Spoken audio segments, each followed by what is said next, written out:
राम हमारे अस्मिता के देवता हैं। बहुत ही सौभाग्यशाली पीढ़ी है कि हम ये करते हुए देख रहे हैं। अपने इस छोटे से टेंट से भव्य घर में विराज कर रहे हैं, उसके लिए हम बहुत ज्यादा खुश हैं। भगवान फिर से अयोध्या में आ रहे हैं। बहुत उत्साह है और जो हमने सोचा है कि हम उस दिन दिवाली मनाएंगे। सनातन था, है, रहेगा।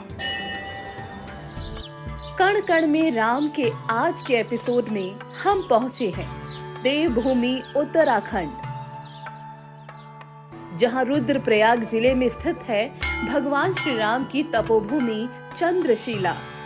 यहीं तुंगनाथ पर्वत पर विराजते हैं देवों के देव महादेव।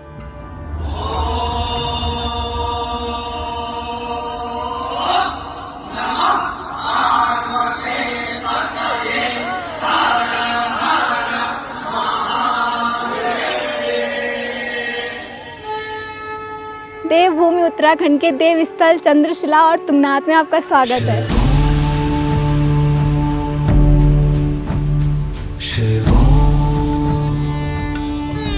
आइए जानते हैं कि उत्तराखंड की जनता के लिए भगवान श्री राम का क्या महत्व है। देखिए प्रभु जी, राम हमारे अस्मिता के देवता हैं। राम रामेति रामेति रमे रामे मनोरमे सहस्र नाम तत्तुल्यम राम नाम ग्रामे। राम से बड़ी कोई चीज है ही नहीं, जिसको शिव भी उनकी आराधना कर रहे हैं। और ब्रह्मा विष्णु महेश, चाहे वो देवता जो भी स्वरूप है विष्णु का, वैष्णवी, तो सब राम को नहीं। राम युगों से अनंत काल से है, सबके हमारे आराध्य हैं। हमारे देश की अस्मिता के, हमारे राष्ट्र के जो पूजा देवता है वो राम है। सिया राम जय जय राम, सिया राम जय जय राम। ऐसी मान्यता है कि रावण के वध के पश्चात ब्रह्म हत्या के पाप से मुक्त होने के लिए दशरथ नंदन श्री राम ने तुंगनाथ में भगवान शिव की आराधना की थी। जी, यहाँ पे तुंगनाथ महादेव का मंदिर है, हिंदुस्तान का सबसे ऊंचा मंदिर है, वर्ल्ड का भी सबसे हाईएस्ट टेम्पल है शिव जी का। तो उसके लिए और फिर कहते हैं यहाँ पे श्री राम जी ने जब रावण का वध किया था, वो ब्राह्मण थे तो उन पर ब्रह्म हत्या लगी थी, तो उन्होंने यहाँ पे आके तपस्या करी थी। फिर वो चंद्रशिला चले गए थे, तो उसकी वजह से फिर तुंगनाथ आते हैं शिव जी के दर्शन के बाद, तो फिर चंद्रशिला भी जाते हैं। उनकी भी मान्यता है। तो श्री राम के दर्शन के लिए भी, और अब श्री राम के लिए घर बनाया जा रहा है, तो उसके लिए बहुत बहुत आभारी हैं हम।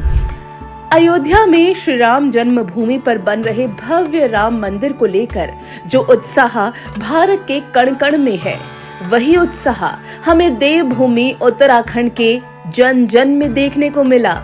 मैं लगभग 30 साल पहले अयोध्या गया था, और जब मैं अयोध्या गया तो बहुत बड़ा वहाँ पर सुरक्षा का घेरा, और जब मैं उस घेरे को पार करके जहाँ तंबू के अंदर जिस विपन्न अवस्था में राम लला की मूर्ति रखी थी, मुझे बड़ा दुख हुआ और मुझे बड़ा अफसोस हुआ कि जिस देश का आराध्य तंबू के अंदर रह रहा है, तो हमें अपने घरों में रहने पे भी ग्लानि होती थी कि हम अपने मकान में रह रहे हैं और हमारे आराध्य तंबू के अंदर विपन्न अवस्था में रह रहे हैं।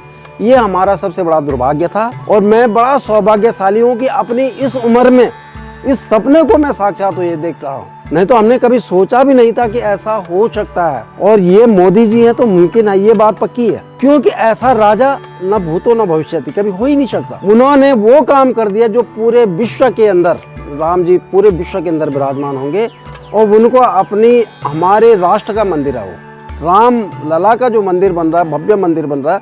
हम अपने घर में उस दिन दीपावली मनाएंगे, चारों ओर लाइटें जलाएंगे, दीपक जलाएंगे। हमें इतनी खुशी है, इससे बेहतर तो कुछ हो ही नहीं सकता। अयोध्या में श्री राम मंदिर निर्माण को लेकर पूरे उत्तराखंड में उत्साह है। हर घर श्री राम ज्योति की रोशनी में सराबोर होने के लिए तैयार है। सभी को इंतजार है तो बस 22 जनवरी को श्री राम लला के आने का। भवन में आए हैं श्री राम, भवन में आए। जैसे ही आपने बोला, मेरे रोंगटे खड़े हो गए, क्योंकि 14 साल जो वनवास भगवान ने झेला था, शायद उसी का एक प्रतिरूप वापस से हमें देखने को मिल रहा है कि भगवान फिर से अयोध्या में आ रहे हैं। और आप बात माने न माने, मेरे पास जो जितने भी लोग हैं, हमने सबने ये डिसाइड किया है कि हमारे घर में उस दिन दिवाली मनेगी। हमने सोचा है कि हम उस दिन दिवाली मनाएंगे, और बहुत दिन की हमारे पहले एक दिवाली बोलते थे, अब दो दिवाली मनाएंगे 2024 में। भगवान राम तो पूरे अयोध्या के नहीं, इस पूरे भारत के लिए उदाहरण है कि कैसे अपनी जिंदगी जी जाए। तो रामलला जो इतने सालों तक टेंट में रहे, हमें बहुत खुशी है कि 22 जनवरी को वो अपने भव्य घर में जो वो विराज कर रहे हैं, उसके लिए हम बहुत ज़्यादा खुश हैं। और योगी जी और मोदी जी को तहे दिल से, और जो संघर्षकारी है हमारे सबको हम दिल से धन्यवाद देना चाहते हैं इस चीज़ का। सौभाग्यशाली पीढ़ी है कि हम ये करते हुए देख रहे हैं। बहुत ही धन्यवाद मोदी जी का और योगी जी का। सनातनी का हमेशा विरोध किया है विपक्ष ने।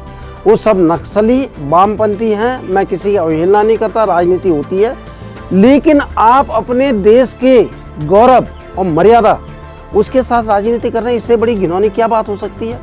मैं तो विपक्षियों से सबसे एक प्रार्थना करता हूं कि प्रभु जी राष्ट्र भक्ति का दीपक अपने हृदय के अंदर जलाइए और अपने आराध्य की पूजना कीजिए, उनकी शरण में आइए। जो पाप आपने किए हैं उसके लिए प्रभु आपको क्षमा करेंगे और आपको आना चाहिए। कितने भी बाबर आए, कितने भी हुमायूं आए, कोई भी आए, सनातन था, है, रहेगा। और राम जी आ रहे हैं, सनातन फिर से विस्तार होगा, फिर से बढ़ेगा। योगी जी और मोदी जी आई है क्योंकि राम जी ने उनको भेजा है।